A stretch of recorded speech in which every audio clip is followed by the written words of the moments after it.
आज हम पढ़ने वाले हैं मनोविज्ञान और मनोविज्ञान में पाठ चलेगा आपका विकास, डेवलपमेंट। आज जो अध्ययन करेंगे वो अध्ययन करेंगे विकास की अवस्थाओं के बारे में। विकास की अवस्थाएं कुछ साइकोलॉजिस्ट थे जिनके नाम हैं रोस, जॉनसन, श्रीमती हर्लो। इनके अनुसार विकास की अवस्थाओं का विभाजन किया गया। तो आइए आज हम सब मिल के विकास की अवस्थाओं के बारे में अध्ययन करते हैं। बात कर रहे हैं, आपका आज का टॉपिक रहेगा विकास की अवस्थाएं। टॉपिक का नाम है विकास की अवस्थाएं।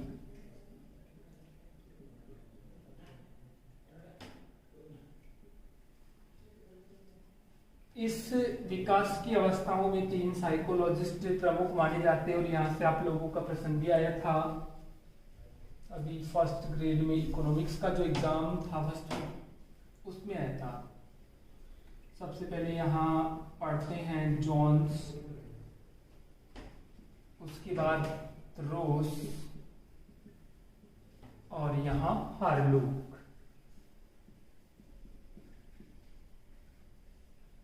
इन्होंने अपने अपने मत रखे और एक बच्चे का विकास किस प्रकार से होता है उसके बारे में बताया। सबसे पहले आती है शिशुअवस्था।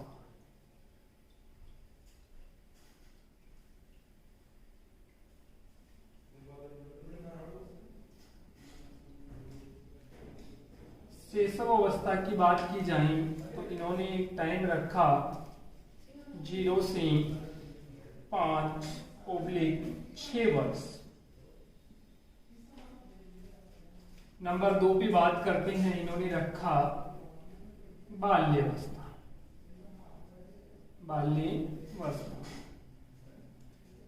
बाल्यावस्था में इनका जो समय था वो था 7 से 12 वर्ष। नंबर 3 पे बात करते हैं किशोर अवस्था।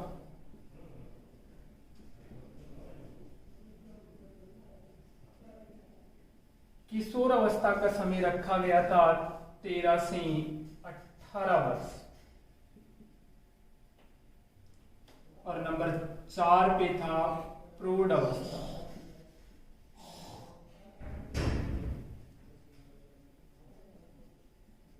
प्रौढ़ अवस्था का जो समय था वो था 18 वर्ष के बाद। 18 वर्ष के बाद। ओके, तो जोन्स ने विकास को 4 भागों में बांटा: शैशव अवस्था, बाल्यावस्था, किशोर अवस्था और प्रौढ़ अवस्था।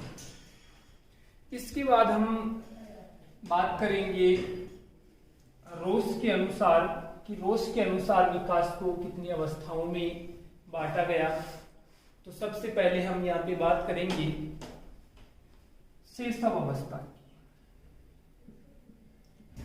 शैशव अवस्था को 1 से 3 वर्ष के भीतर बांटा गया।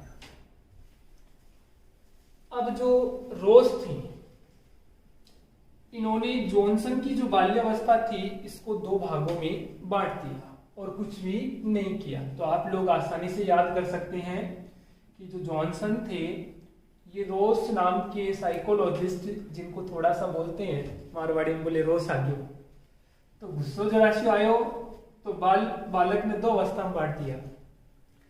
तो बाल्यावस्था को केवल बाल्यावस्था को कितने भागों में बांटा? 2 भागों में। बाकी जो अवस्था रहेगी वो किशोर अवस्था और प्रौढ़ अवस्था। तो बात करते हैं यहाँ पूर्व बाल्यावस्था।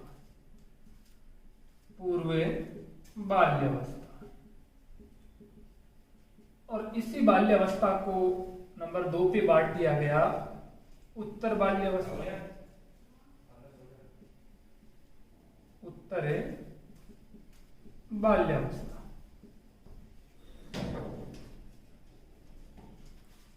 अब इनका जो समय है वो पढ़ेंगे। तो देखिए यहाँ पे पूर्व बाल्यावस्था और उत्तर बाल्यावस्था, तो यहाँ जो समय रखा था वो 3 वर्ष के बाद, तो यहाँ 3 से 6 वर्ष, ठीक है, और 6 से 12 वर्ष। तो रोस ने केवल बाल्यावस्था को ही कितने भागों में बांटा था? 2 भागों में। बाकी जो विकास की अवस्थाओं का वर्गीकरण था वो जोन्स का ही था। नंबर 3 पे बात करते हैं तो किशोर अवस्था।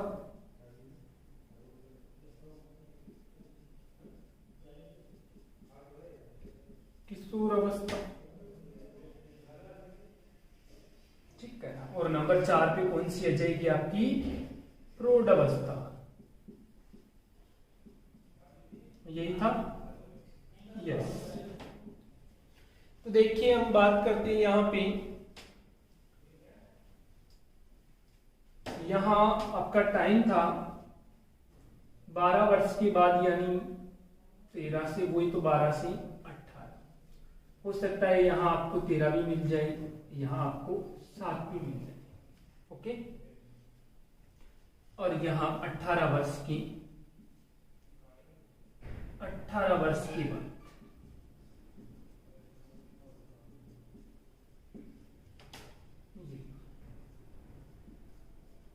तो ये वर्गीकरण किसका हुआ? रूस का। दोनों का वर्गीकरण सिमिलरिटी था, केवल अंतर इतना सा था कि यहाँ पे 12 मान की कुछ बताया तो इन्होंने 13 भी मान लिया कभी कभी। तो यहां से 12 से 18 और 18 वर्ष के बाद, ओके। नेक्स्ट में हम बात करते हैं हरलोक के अनुसार। तो हरलोक ने गर्भ अवस्था बताई, शैशव अवस्था बताई, और फिर पूर्व बाल्यावस्था, उत्तर बाल्यावस्था बताई। फिर किशोर अवस्था को भी पूर्व किशोर अवस्था और उत्तर किशोर अवस्था में बांटा, और प्रौढ़ अवस्था अंतिम अवस्था थी। तो हरलोक ने क्या किया? बाल्यावस्था को तो रोस ने बांट ही दिया, हरलोक ने बाल्यावस्था को भी बांटा और किशोर अवस्था को भी बांटा। इसके साथ एक वयसंधि का समय भी इन्होंने रखा, प्यूबर्टी काल का समय इन्होंने रखा। तो यहां हम पढ़ेंगे, थोड़ा शॉर्ट कर रहा हूं मैं इसको, थोड़ा इधर देख लेना।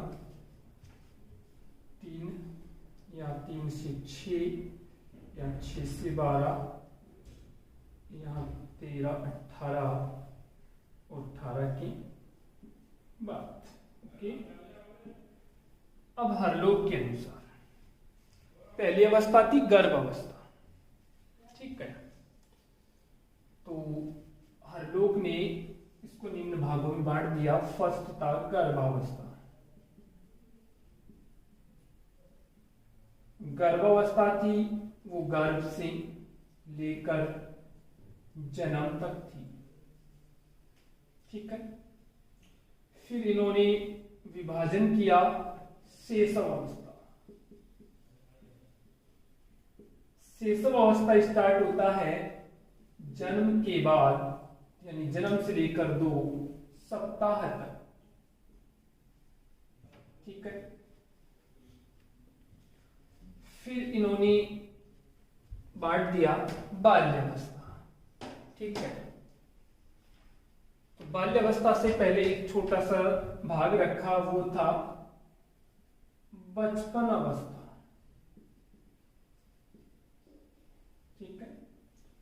बचपन अवस्था का जो समय था वो 3 सप्ताह है, 3 सप्ताह से 2 वर्ष तक, 3 सप्ताह से 2 वर्ष तक, ठीक है। फिर रखा पूर्व बाल्यावस्था, पूर्व बाल्यावस्था। पूर्व बाल्यावस्था का समय 3 से 6 वर्ष, 3 से 6 वर्ष। इसके बाद उत्तर बाल्यावस्था, उत्तर बाल्यावस्था, तो यहां से हम लिखेंगे, उत्तर बाल्यावस्था आपके सामने है उत्तर बाल्यावस्था, उत्तर बाल्यावस्था है 6 से 12 वर्ष। इसके बाद इन्होंने वयसंधि रखा, वयसंधि काल, और वयसंधि काल यानी प्यूबर्टी काल, और ये रखा 12 से 14 वर्ष का, 12 से 14 वर्ष का। इसके बाद क्या किया इन्होंने, किशोर अवस्था को भी 2 भागों में बांट दिया। तो किशोर अवस्था में पूर्व किशोर अवस्था और उत्तर किशोर अवस्था। पूर्व किशोर अवस्था और उत्तर किशोर अवस्था, ठीक है।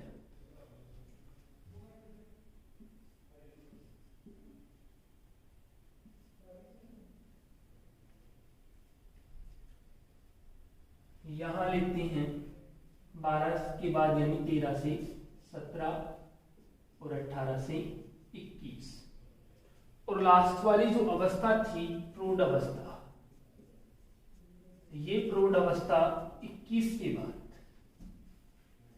21 वर्ष के बाद रखा, ठीक है। तो ये 3 साइकोलॉजिस्ट जिनके अनुसार विकास की अवस्थाओं का वर्गीकरण, विकास की अवस्थाओं का वर्गीकरण हुआ, जोन्स, रोस और हार्लो। जोन्स ने केवल विकास को 4 भागों में बांटा, शैशव अवस्था, बाल्यावस्था, किशोर अवस्था और प्रौढ़ अवस्था। शैशव अवस्था की बात करें तो 0 से 5 या 6 वर्ष, बाल्यावस्था की बात करें तो ये 7 से 12 वर्ष, ठीक है। इसके बाद हम बात करें किशोर अवस्था तो 13 से 18 वर्ष, और प्रौढ़ अवस्था 18 वर्ष के बाद। रोस के अकॉर्डिंग शैशव अवस्था 1 से 3 वर्ष से पूर्व, बाल्यावस्था को रोस ने विभाजित किया, पूर्व बाल्यावस्था और उत्तर बाल्यावस्था में। पूर्व बाल्यावस्था 3 से 6 वर्ष का, उत्तर बाल्यावस्था है वो 6 से 12 वर्ष का। किशोर अवस्था 13 से 18 वर्ष का, और प्रौढ़ अवस्था 18 वर्ष के बाद। नेक्स्ट में हम बात करते हैं हरलोक के अनुसार, तो गर्भावस्था को गर्भ से जन्म तक इन्होंने बांटा। शैशव अवस्था की बात की जाए तो शैशव को जन्म से 2 सप्ताह तक इन्होंने बांटा। इसके बीच में इन्होंने बचपन अवस्था और डाल दी, वो 3 सप्ताह से 2 वर्ष तक की थी। फिर बाल्यावस्था, उसका विभाजन पहले ही रोस ने कर दिया था, तो पूर्व बाल्यावस्था और उत्तर बाल्यावस्था। हरलोक ने किशोर अवस्था को फिर से कितने भागों में बांट दिया, 2। किशोर अवस्था को बांटने से पहले इन्होंने प्यूबर्टी काल को लिखा, वही संधि काल को लिखा, और वो संधि काल दिया 12 से 14 वर्ष। ये महिलाओं में और पुरुषों में दोनों में अलग अलग होता है, ठीक है। लास्ट में था प्रौढ़ अवस्था, तो वो बांटा 21 वर्ष के बाद।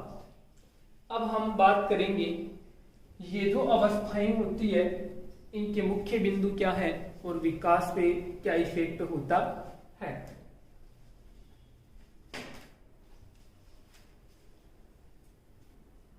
हाँ तो मित्रों थोड़ा सा ध्यान देना, यहाँ पे वय संधि के बाद नीचे का पार्ट जो मैंने लिखा वो आपको दिखाई नहीं दे रहा होगा, तो मैं इस पार्ट को थोड़ा सा ऊपर लिख रहा हूँ। वय संधि के बाद आता है पूर्व किशोर अवस्था 13 से 17 वर्ष, उत्तर किशोर अवस्था 18 से 21 वर्ष, और प्रौढ़ अवस्था 21 वर्ष के बाद। अब तो दिखाई दिया होगा आप लोगों को, ठीक है। तो ये वर्गीकरण हुआ विकास का, विकास की अवस्थाएं 3 साइकोलॉजिस्ट के अनुसार। आपका जो प्रश्न बन के आया था वो आया था कि किस साइकोलॉजिस्ट मनोविज्ञान ने बाल्यावस्था को 6 से 12 वर्ष में रखा। तो यहाँ पे कौन थे, रोस। कौन थे, रोस। तो आपका आंसर क्या था, रोस के अनुसार बाल्यावस्था को 6 से 12 वर्ष में रखा गया। तो वो अवस्था उत्तर बाल्यावस्था, साइकोलॉजिस्ट का नाम पूछा था, ओके। अब बात करते हैं हम जोन्स के अनुसार जो अवस्थाएं बताई गई थी, इन अवस्थाओं का एक एक करके हम अध्ययन करेंगे। और सबसे पहले आपकी अवस्था स्टार्ट होती है शैशव अवस्था। शैशव अवस्था के बारे में कुछ साइकोलॉजिस्ट थे जिन्होंने अपने मत रखे, डेफिनेशंस रखी, कोटेशन रखी। इनके बारे में हम पढ़ेंगे कि क्या क्या परिभाषाएं थी, फिर मेन पॉइंट पढ़ेंगे, फिर इसकी विशेषताएं पढ़ेंगे। यहाँ से प्रश्न आया था वो भी हम बताएंगे कब कौन सा प्रश्न पुटअप हुआ था और किस प्रकार से प्रश्न आया था।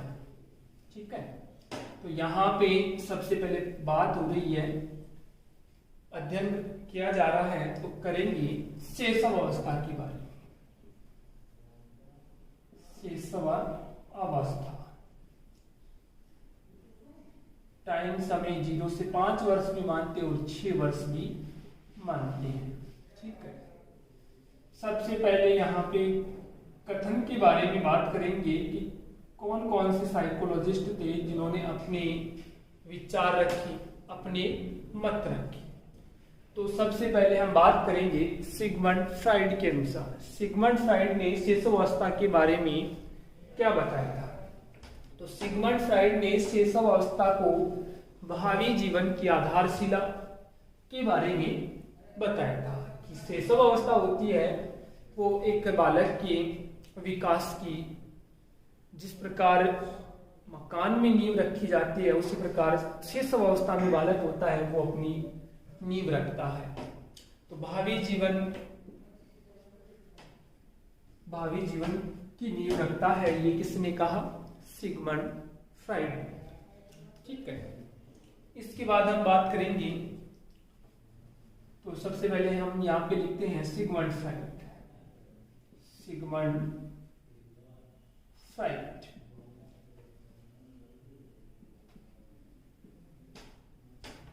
सिगमंड फ्राइड ने कहा शैशव अवस्था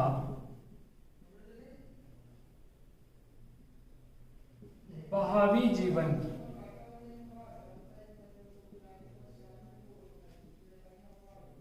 आधारशिला है।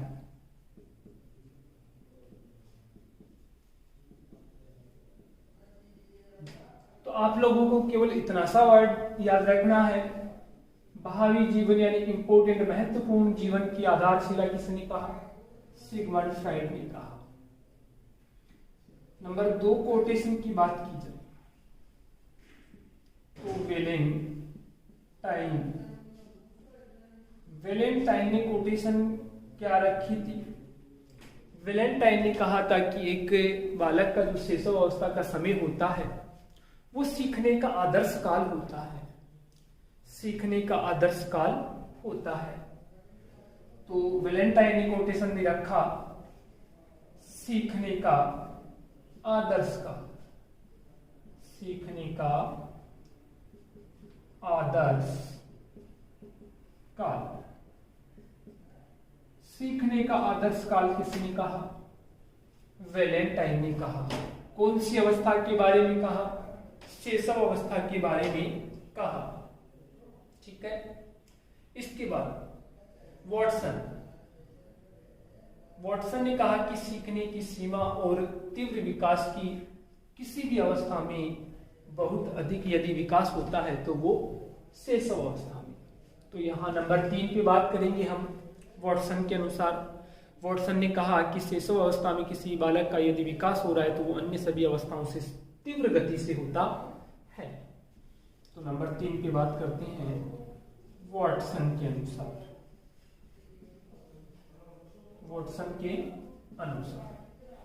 के अनुसार यहां रखा कि शैशव अवस्था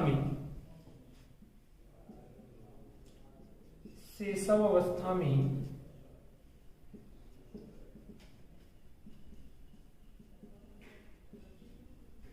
सीखने का क्रम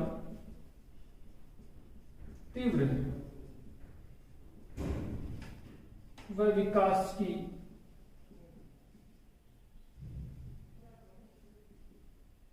किसी भी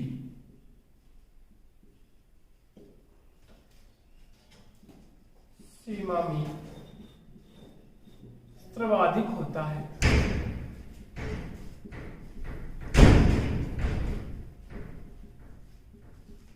सीखने की तीव्रता यानी सीखने का क्रम तीव्र और विकास का जो क्रम होता है वो भी तीव्र होता है। किसी भी अवस्था से, चाहे आप बाल्यावस्था ले लीजिए, किशोर अवस्था ले लीजिए, इन प्रौढ़ अवस्था ले लीजिए, तीनों अवस्थाओं में सर्वाधिक यदि विकास होता है तो वो होता है शैशव अवस्था। ये किसने कहा? वॉटसन ने। फिर नंबर 4 पे आए गुड एनएफ। गुड एनएफ, तो यहां पे लिखते हैं गुड एनएफ। गुड एनएफ की जो कोटेशन थी वो ये थी कि शैशव अवस्था में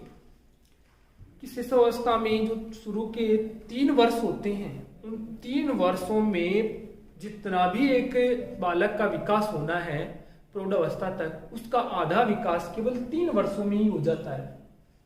बालक का जितना संपूर्ण विकास होना है उसका आधा विकास तो केवल शुरू के 3 वर्षों में ही हो जाता है, ऐसा मानते हैं, ऐसा कहते हैं गुड एनएफ।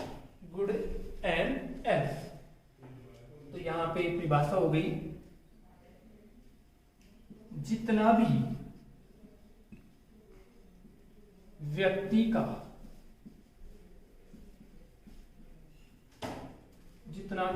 का विकास होता है उसका आधा विकास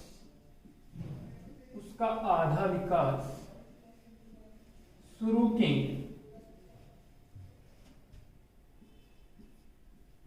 3 या 4 वर्षों में हो जाता है। 3 या 4 वर्षों में हो जाता है। ऐसी डेफिनेशंस किसने रखी? गुड एनएफ ने रखी। ठीक है, तो ये हमें 4 कोटेशन ध्यान में रखनी है। सिगमंड फ्राइड की भावी जीवन आधारशिला, वैलेंटाइन सीखने का आदर्श काल, वाटसन तीव्र विकास और गुड एनएफ आधा विकास। केवल जो अंडरलाइन कर रहा हूं वो ये आपको याद रखनी है। आधा विकास गुड एनएफ, तीव्र विकास वाटसन, आदर्श काल वैलेंटाइन, भावी जीवन सिगमंड फ्राइड। ये आपकी कोटेशन पूर्ण रूप से क्लियर है। इसके बाद हम बात करेंगे कि इस अवस्थाओं को और किस अवस्था के नाम से जाना जाता है। तो शैशव अवस्था समायोजन की अवस्था भी है। देखिए, एक जो बालक होता है वो माँ के गर्भ में पलता है, जब उसका जन्म होता है तो वो दूसरे पर्यावरण में आता है, तो यहाँ वो अपने आप को क्या करता है? समायोजित करता है। इसीलिए इस शैशव अवस्था को समायोजन की अवस्था के नाम से भी जाना जाता है। ठीक है, तो हम यहाँ लिखेंगे मुख्य बिंदु, शैशव अवस्था से संबंधित मुख्य बिंदु।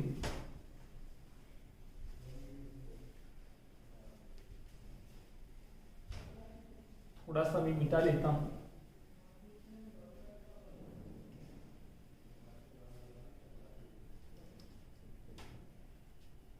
नेक्स्ट में है शैशव अवस्था की मुख्य बिंदु।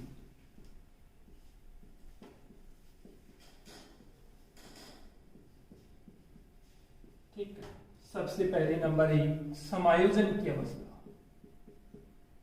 समायोजन की अवस्था।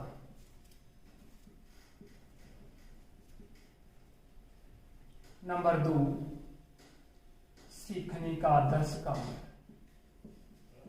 सीखने का आदर्श काल।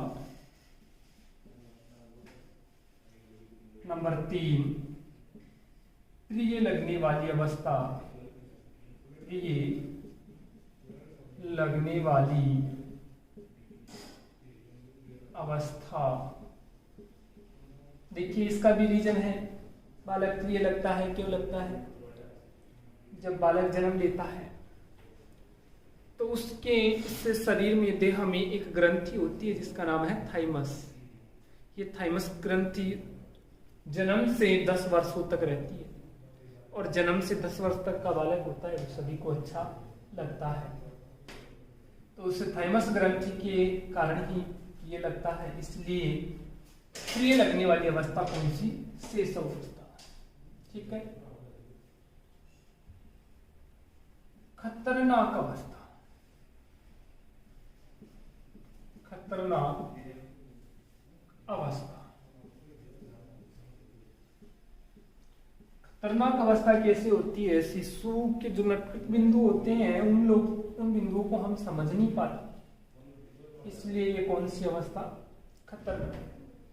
कहते हैं मारवाड़ी में भाई टाबर रूसी मान्य कौन है, तो वो इसीलिए बना आपका खतरनाक अवस्था।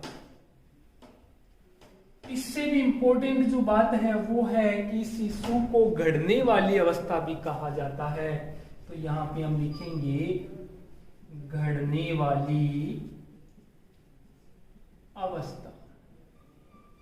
जैसे संस्कार उसमें डाले जाएंगे वैसे संस्कारों को वो ग्रहण करेगा, इसीलिए इस अवस्था का उपनाम और विशेष मुख्य बिंदु जो बना वो बना संस्कारों की अवस्था।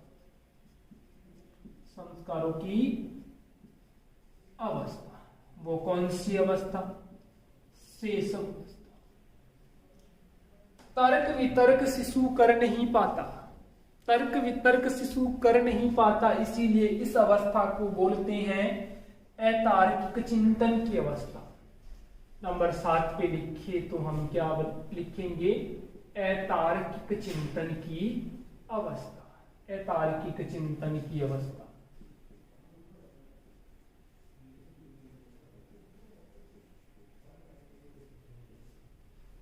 अतार्किक चिंतन की अवस्था। इसके बाद यदि बात की जाए, शिशु जो होता है वो खिलौनों के माध्यम से खेलता है, खिलौनों के माध्यम से अनुकरण करना सीखता है, इसीलिए इस अवस्था को कहते हैं खिलौनों की अवस्था। खिलौनों की अवस्था। ठीक है, ये तो थे इसके मुख्य बिंदु। अब बात करेंगे हम कि उसकी क्या क्या विशेषताएं होती है। तो विशेषताओं में नंबर 1 पे बात करें तो शिशु में कोई सामाजिक गुण नहीं होता, नैतिकता का गुण उसमें नहीं पाया जाता, इसलिए सामाजिक व नैतिक गुणों का शिशु में किसी प्रकार का कोई विकास नहीं होता। तो ये उसकी 1 नंबर की विशेषता है। तो नेक्स्ट पॉइंट आपका है शेष अवस्था की विशेषता। तो एक बार हम पुनः दोहरा लेते हैं। शेष अवस्था के मुख्य बिंदु, मेन पॉइंट: समायोजन की अवस्था, सीखने का आदर्श काल प्रिय लगने वाली अवस्था, खतरनाक अवस्था घड़ने की या घड़ने वाली योग्यता, क्योंकि जैसा शिशु को ज्ञान दिया जाएगा, जैसे उसमें आदतें डाली जाएगी, संस्कार दिए जाएंगे, वैसे ही वो ग्रहण करेगा, इसीलिए इसको घड़ने और संस्कारों की अवस्था के नाम से भी जाना जाता है। इसके बाद हम बात करें कि उसमें तर्क वितर्क करने की क्षमता नहीं होती, इसीलिए इसको कहते हैं अतार्किक चिंतन की अवस्था। वो हर एक बात को खिलौनों के माध्यम से, अनुकरण के माध्यम से ग्रहण करता है, इसीलिए इसको बोलते हैं खिलौनों की अवस्था। खेल खेल में ज्ञान ग्रहण करता है, खिलौनों की अवस्था। तो वो कौन सी? शैशव अवस्था। अब नेक्स्ट में जो पढ़ेंगे वो है शैशव अवस्था की विशेषताएं। मुख्य बिंदु हमने पढ़ ली, अब पढ़ेंगे शैशव अवस्था की विशेषताएं।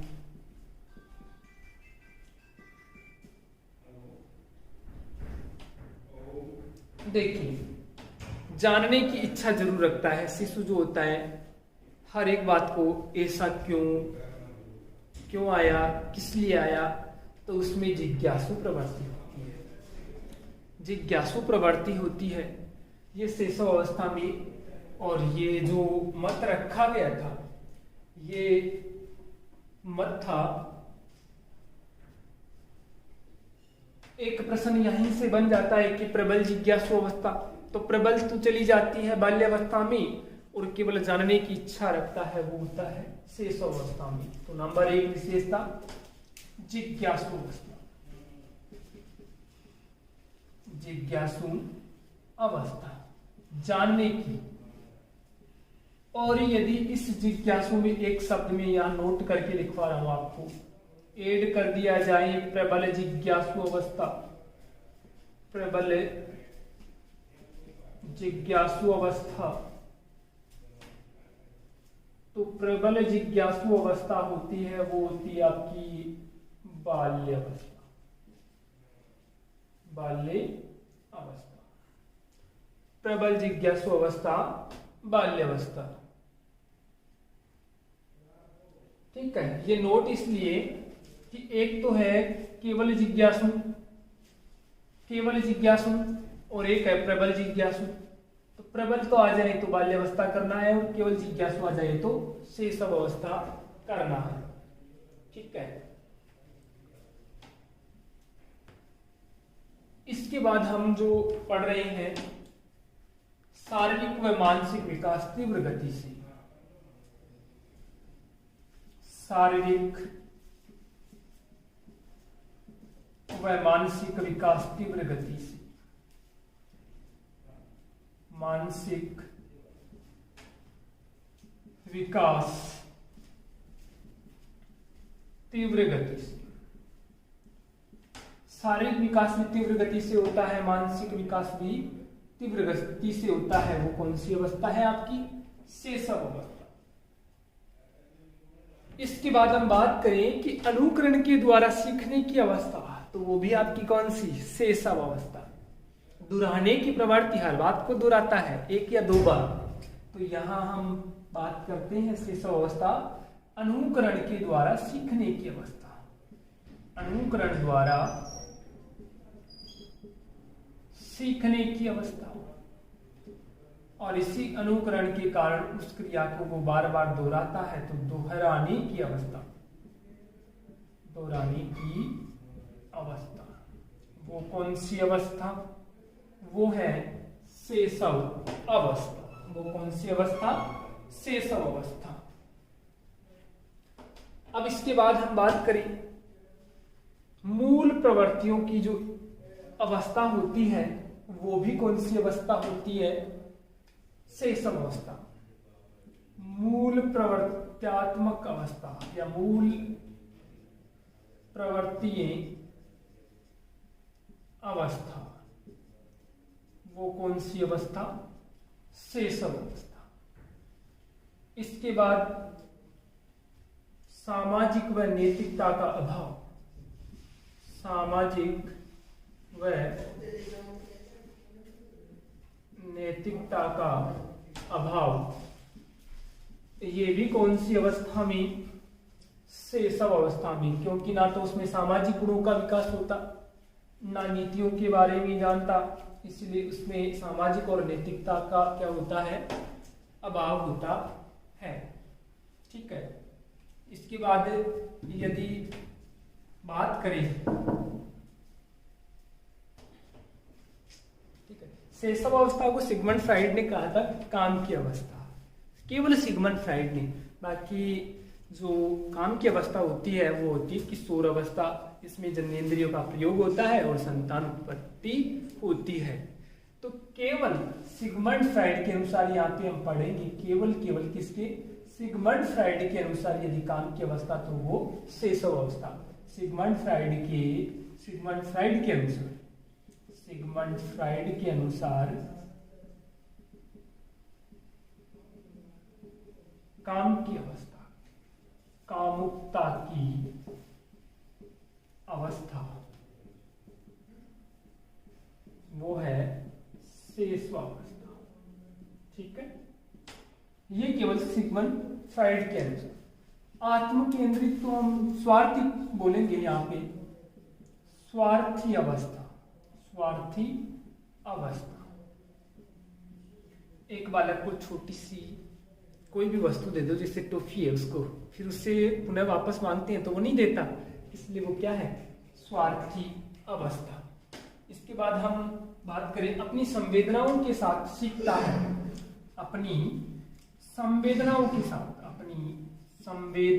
साथ सीखता है। संवेदनाओं के साथ सीखता है।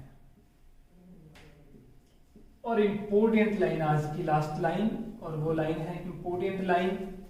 एक तो होता है विद्यालय की अवस्था, एलिमेंट्री यानी लेटर वाली। एलिमेंट्री स्कूल एज और एक होता है प्री स्कूल एज या नर्सरी आयु, प्रारंभिक विद्यालय की अवस्था या नर्सरी स्कूल की अवस्था। तो यहाँ नर्सरी विद्यालय की जो अवस्था है, ये प्रश्न आता है भी, नर्सरी विद्यालय की अवस्था, नर्सरी विद्यालय की अवस्था, तो ये कौन सी अवस्था है? ये है आपकी शैशव अवस्था। और केवल पूछा जाए विद्यालय की अवस्था तो वो आएगी आपकी बाल्यावस्था में, या प्रारंभिक विद्यालय की अवस्था तो वो भी आपके बाल्यावस्था में। केवल आपको इंग्लिश वर्जन देख लेना है। एलिमेंट्री यदि आपको लिखा हुआ मिल जाए, एलिमेंट्री स्कूल एज, तो आपको लिखना है बाल्यावस्था आंसर के रूप में। और यदि आपको यहाँ पे लिखा हुआ मिल जाए प्री स्कूल एज, इस प्री स्कूल एज का मतलब होता है नर्सरी विद्यालय की अवस्था, तो यहाँ पे केवल आपको करना है शैशव अवस्था, शैशव अवस्था करना है। ठीक है, आज के लिए ये आपका शैशव अवस्था टॉपिक जो है वो पूरा होता है। आज के लिए इतना ही। बाकी जो विकास की अवस्था, बाल्यावस्था, किशोर अवस्था, वो आपके नेक्स्ट वाली क्लास में पढ़ेंगे। तब तक के लिए हम चलते हैं। थैंक यू, आप सभी का अच्छा रिस्पॉन्स मिला, धन्यवाद।